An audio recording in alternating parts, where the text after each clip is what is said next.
en lanube@rtve.es.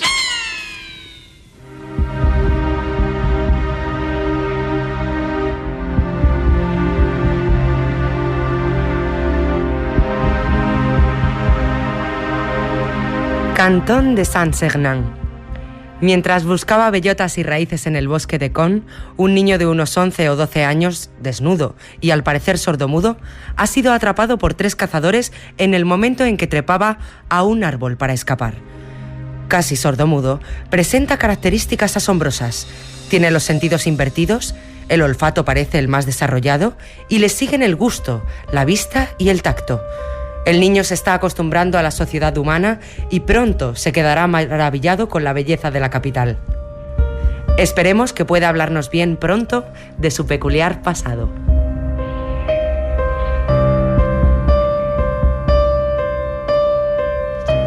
Traiga al niño, por favor. Sí, profesor. Vamos. Veamos por aquí. Estatura... Quieto. 1,39. Debe de tener 11 años, tal vez 12. Piel fina, oscura. Rostro, ovalado. Ojos negros, pestañas largas. Pelo moreno, mentón redondeado, boca mediana, lengua normal, bien suelta. Dentición normal. Por fuera no se distingue en nada de los otros niños. Vamos a probar una cosa. Se ha fijado, ¿eh? Sí, no ha reaccionado. Siéntelo de espaldas a la puerta. Voy a probar otra cosa. ¿Lo ve? Es sordo. No ha reaccionado al ruido de la puerta. En el pueblo lo vieron volverse cuando alguien partió una nuez tras él. Apunte. Indiferente a los ruidos fuertes mientras que se vuelve cuando parten una nuez tras él. Sigamos, vamos a ver, niño. 4 cicatrices. Sí, aquí en el brazo izquierdo.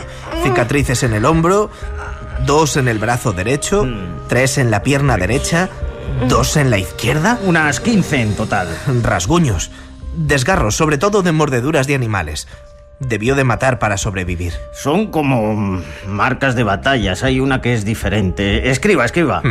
A ver, en la tráquea tiene una sutura de unos 40 milímetros que parece ser la cicatriz de una herida hecha con un instrumento cortante.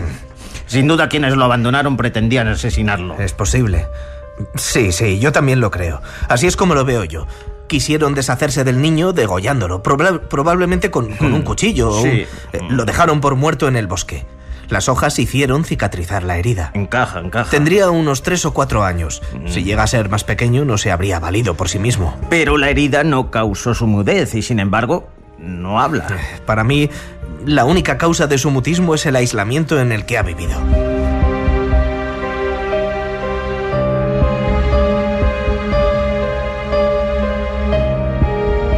El pequeño salvaje, Jean Rouault y François Truffaut.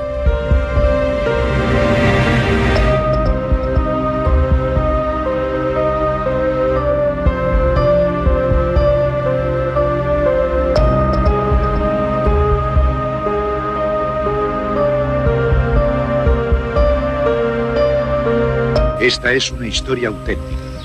Empezó en un bosque francés en el verano de 1798. ¿Por dónde lo has visto? Por allí, dentro del bosque, mientras cogía setas, en un recodo del sendero. ¿En el recodo dices? Sí, muy dentro del bosque. Vamos a por él. ¡Hala, vamos, busca! ¡Vamos, leal, estrella, busca! ¡Ale! El humo lo obligará a salir, ya lo ves. Es una criatura humana, pero salvaje. ¿Habrá podido vivir aquí? ¡Vamos! Cantón de Saint-Sernin. Un niño de unos 11 o 12 años, completamente desnudo y casi sordo e inmudo, que se sustentaba de bellotas y raíces, ha sido capturado por 3 cazadores en el bosque de Con cuando trepaba a un árbol para librarse de sus perseguidores. Conducido a una aldea cercana... El pequeño salvaje de François Truffaut. Ahí tenéis también el audio de la película. Nosotros leíamos el texto de aquel guión primero. El caso es que la historia de este niño salvaje encontrado en Francia a finales del siglo XVIII nos es tan familiar que os sorprenderá cuando os digamos que el libro que hoy os traemos se publicó en 2010. Su autor es Thomas Coragesan Boyle, no sé si lo he pronunciado bien, más o menos. No lo sabemos. Bueno, uno de los narradores americanos más importantes del momento es. La publica, como no, Impedimenta, y aquí están subidos a la nube Juan Sebastián Cárdenas, encargado de la traducción. Bienvenido a la nube de Radio 3. Hola, buenos días. Y Enrique, buenas noches. Buenas noches. Enrique Redel, editor de Impedimenta, muy buenas noches de nuevo. Buenas noches, yo no vivo en horario de Colombia como Juan. Oye, ¿qué horas eran ahora mismo en Colombia? Son las 22:14, las 22:15. Réstale 6, pues... 6 horas menos, vale, pues mira, no está mal. 4 de la tarde así, ¿no? Bien. Bueno, pues este libro que tenemos aquí entre las manos, El pequeño salvaje, se centra en la vida y en la educación de aquel niño que encontraron en l'Aveyron, en Francia. ¿Se puede decir que se acerca más a un reportaje histórico que a una novela, Juan Sebastián? Claramente creo que no. Se acerca, es una novela, uh-huh, y es una muy buena novela corta. El reportaje histórico en ese caso estaría más centrado en aportar datos específicos, y la novela lo que se centra es justamente en mostrar el conflicto entre los que intentan educar o corregir a este niño que encuentran en este momento tan crucial de la historia moderna, ¿no? Que es justamente después de la revolución, cuando se está todos los aparatos, digamos, de disciplinamiento social que se ponen en marcha en Francia en ese momento, y este niño aparece como un gran impedimento, ¿no? En ese momento para los planes o para toda la ideología de la República Francesa en ese momento. Entonces, lo que muestra muy bien es como ese choque, ¿no? Vamos a conocer un poco mejor la historia de este niño salvaje. Pues un niño salvaje que a finales del siglo XVIII, principios del XIX, fascinó a toda Francia. 3 cazadores franceses hallaron a este niño errante completamente desnudo de unos 8 o 9 años, calculaban. Lo capturaron, empezó su peregrinación por un país que, como nos decía Juan, había salido recientemente de una revolución, pasó por instituciones mentales, salones, pero se convirtió prácticamente en una atracción de feria. Fue un poco el foco de atención en ese sentido. Juan Sebastián Cárdenas se ha encargado de traducir la obra de Boyle, creo que es neoyorquino Boyle, y tú colombiano, como bien decíamos ahora con este cambio horario, ¿no? Aunque llevas afincado en Madrid ya... Mucho tiempo, sí. Mucho tiempo. Uh-huh. Y también está pues Enrique Redel, editor, para hablarnos un poco de esta historia, que si os parece, recuperamos un poco lo que es la historia de este niño salvaje. Sí, efectivamente. Vamos a ver, este es efectivamente es uno de los primeros niños salvajes documentados por la historiografía y la literatura moderna. Quizás también un poco por lo que decía Juan, porque justamente fue ese momento en el que también, bajo la influencia del buen salvaje de Rousseau, existía la conciencia de que el hombre era bueno por naturaleza, y fue justamente en ese momento en el que además todo se recogía por escrito y existía casi un fanatismo por la documentación. Cuando este niño aparece, este fue un niño del que incluso hay pinturas, que constituye casi un paradigma del niño, porque además pensaban que al principio que hablaba el lenguaje de Dios, incluso, ¿no? Un niño que no ha sido maleado por la civilización, y crea además un mito moderno, ¿no? A mí lo que me atrajo a la hora de publicar este libro, aparte de la autoría, que es de T.C. Boyle, que es con cierta diferencia mi autor, con Pynchon a lo mejor mi autor americano contemporáneo favorito, es que recupera un mito absolutamente, el niño criado por lobos, que también, bueno, quiero decir, tiene una tradición literaria tremenda, ¿no? Bueno, y mitológica, casi mítica, sí, ¿no? Sí, Rómulo y Remo, por ejemplo, ¿no? Sí. Pero el caso es que la verdad es que resulta curioso porque en aquel momento posrevolucionario de la Revolución Francesa contradecía un poco el mito del buen salvaje, porque es un chico del que luego al final no se consigue hacer nada de él. No se puede decir tampoco que esconda en su fuero interno nada muy bueno, porque es como un animal que reacciona por la comida. Me recuerda un poco también a la imagen que nos da Rubén Gallego, el escritor, de las personas que tenían alguna discapacidad mental o física en la Unión Soviética y que iban contra ese ideal que se estaba forjando, ese hombre nuevo, y contradecían ese hombre nuevo y había que esconderlos, ¿no? En este caso no, la sociedad se centra su mirada en el niño salvaje, yo no sé si esperanzada o deseando que de él se pueda sacar a la larga un hombre de provecho. Es que hay que tener en cuenta que en ese momento, y creo que la novela lo muestra con mucha solvencia, en ese momento hay una preocupación especial por la educación. O sea, la educación es una herramienta clave de la revolución, de la política postrevolucionaria, ¿no? Entonces, y la educación está centrada, como comentaba yo hace un ratito, en toda digamos, la idea de la disciplina, ¿no? Entonces, de lo que se trataba justamente era de agarrar esta especie de animal y transformarlo en un ciudadano, ¿no? Entonces, darle justamente carta de ciudadanía a partir de la educación. Y lo interesante del libro es cómo se estrellan una y otra vez, cómo cómo hay algo siempre irreductible en ese niño que no se deja jamás educar, ¿no? Le pongo las comillas a la palabra educar. La verdad es que es fantástica la historia. Sí, os quería preguntar si veis alguna diferencia sustancial, me imagino que sí, con el niño de la película de Truffaut. Menos poético, más poético. Claro, vamos a ver. Sus encuentros con la naturaleza. Es que de hecho a mí me parecía estar viendo la película de Truffaut, sí. ¿no? O sea, yo de hecho lo incluí dentro del aparataje promocional del libro porque me pareció que la referencia, y a mí la idea se me coló cuando era adolescente y vi esta película y me impactó tan enormemente, mucha gente me ha venido con el mismo asunto, y de hecho parece casi un calco de la película de Truffaut, y realmente vamos a ver, a mí me parece muchísimo más poética la novela y muchísimo más triste. O sea, todo el mundo que ha leído esta novela, yo incluido, yo no sabía si había sido yo, simplemente yo me quedé con una sensación de melancolía absolutamente, quiero decir, aparte de que yo tenía la esperanza de que ese niño al final acabase siendo alguien, hay un pasaje cuando al principio lo encuentran que a mí me impactó mucho, que le preguntan al párroco, el párroco claro llega allí, el párroco pues tiene que darle, en fin, a ver, yo qué sé, para bendecirlo o algo, le dice: ¿qué ocurre, padre? Es que no es humano. Sí, le dice, es que no es humano. Es algo, se trata de saber qué es la humanidad, ¿no? A fin de cuentas, ¿no? Sí. Pues la verdad es que nos deja un poco así cuando terminamos de leer esta novela de T.C. Boyle. Quizás sea el fracaso que envuelve a Itard o que le acompaña en esta labor lo que nos deja marcados. Pero vamos a hacer una cosa, vamos a escuchar un poco de música, en este caso Otro niño salvaje, el que nos presentaban los Doors, Jim Morrison al frente, en su álbum The Soft Parade, y luego seguimos hablando de este pequeño salvaje de T.C. Boyle, publicado por Impedimenta.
Hollow idol's eyes.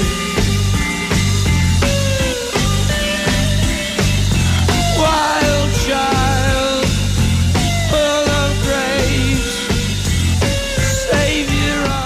Jim Morrison quien le aúlla ahora a ese niño salvaje, porque, bueno, lo hace por nosotros. Al fin y al cabo, estamos hablando de El pequeño salvaje, la novela de T.C. Boyle, basada, inspirada en el episodio de este niño salvaje encontrado ahí en la Francia postrevolucionaria. Lo publica Impedimenta y lo traduce Juan Sebastián Cárdenas, que nos acompaña esta noche en la nube de Radio 3 junto a Enrique Redel, editor de Impedimenta. Estábamos comentando al principio de la entrevista, bueno, lo frustrante que podía ser, y me gustaría que profundizásemos un poco en la relación que este niño salvaje mantenía con las personas que le rodeaban, con Itar, con el médico, el maestro que intenta cuidar y hacer de él una persona de provecho, con la señora Guérin, que ayuda al maestro y casi acaba por criarle como a un hijo propio. ¿Qué relaciones establece con los demás? ¿Son de rebeldía? ¿Son afectivas? Yo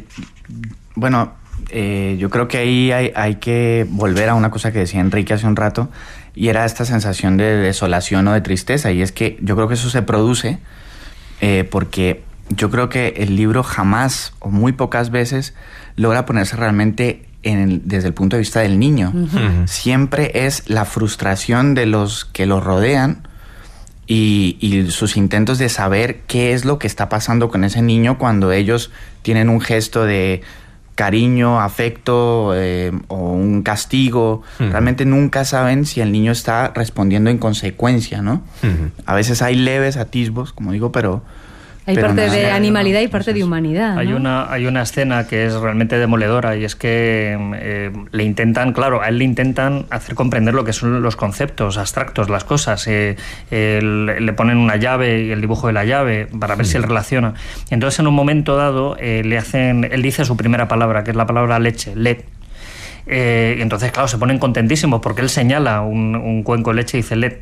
Pero al día siguiente señala una hogaza de pan y dice let. Sí. Y le señala una bellota y dice let. Entonces, realmente a todos se les cae el alma a los pies, ¿no? Porque incluso hay episodios en los que el niño, después de muchísimo tiempo, meses casi torturantes, en los que le van sometiendo, incluso le enseñan el concepto de la justicia, el concepto de lo que es justo e injusto, él se escapa del orfanato donde está, o de la escuela de niños sordomudos donde está, y en casi 2 días, o sea, en apenas 2 días, vuelve a un estado salvaje. Sí. O sea, como si no hubiera servido de nada todos los años que está.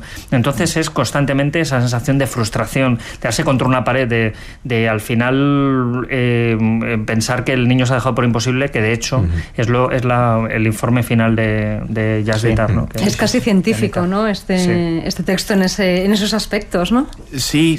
Yo creo que tiene un gran interés también por eso, ¿no? Da detalles, por ejemplo, del aprendizaje del lenguaje y este tipo de cosas, y yo creo que tiene mucho interés. Está novelado, por supuesto. Y muy documentado, porque nos habla de los ejercicios que en la época se estaban implantando, cómo se estaba desarrollando esa rama de la ciencia, del saber qué es comunicarse, establecer un lenguaje para los sordomudos.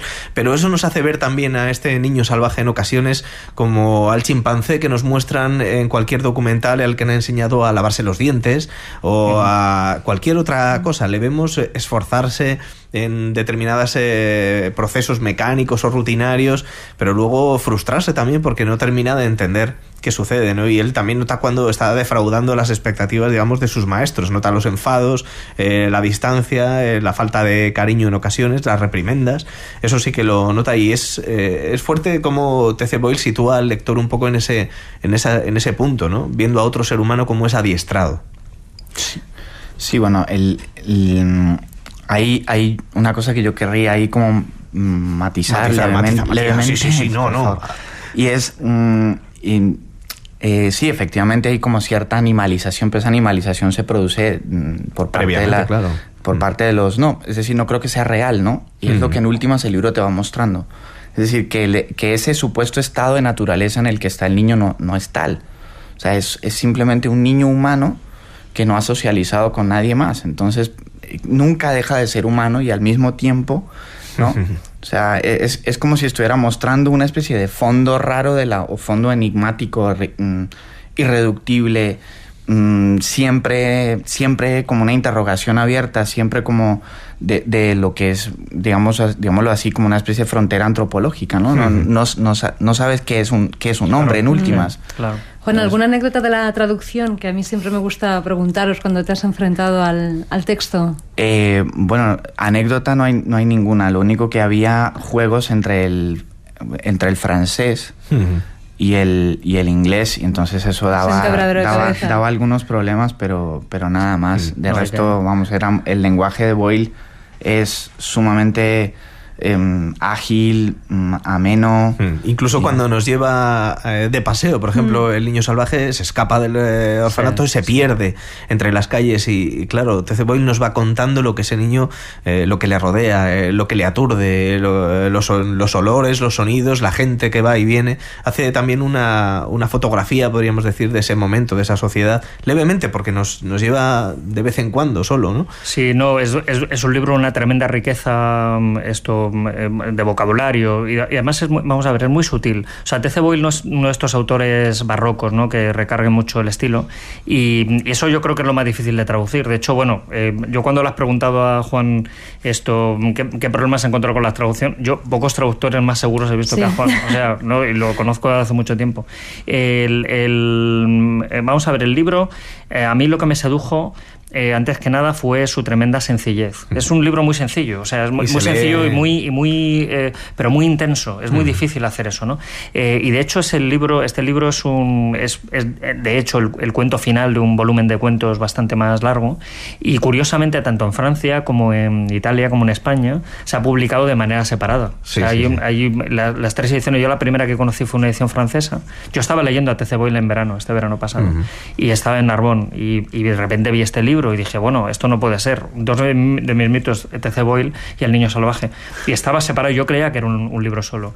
Y se pone como ese cuento que cierra un volumen de cuentos que significa como la traca final, ¿no? Y eso se nota esa intensidad, ¿no? Hablábamos antes de la película de Truffaut. Yo os quería preguntar también por el libro, si es prácticamente la sensación que puede haber respecto a esta historia de ya la he escuchado antes, o el libro aporta algo nuevo. ¿Qué aporta este libro en este sentido, este volumen, Enrique? A mí me parece que respecto a la película de Truffaut, que ya de por sí era bastante impactante, en este caso, vamos a ver, es cierto que se focaliza muchísimo la atención, el punto de vista en los que no son el niño. Yo creo que en la película de Truffaut hay muchos planos del niño. Claro. Aquí no hay casi planos del niño.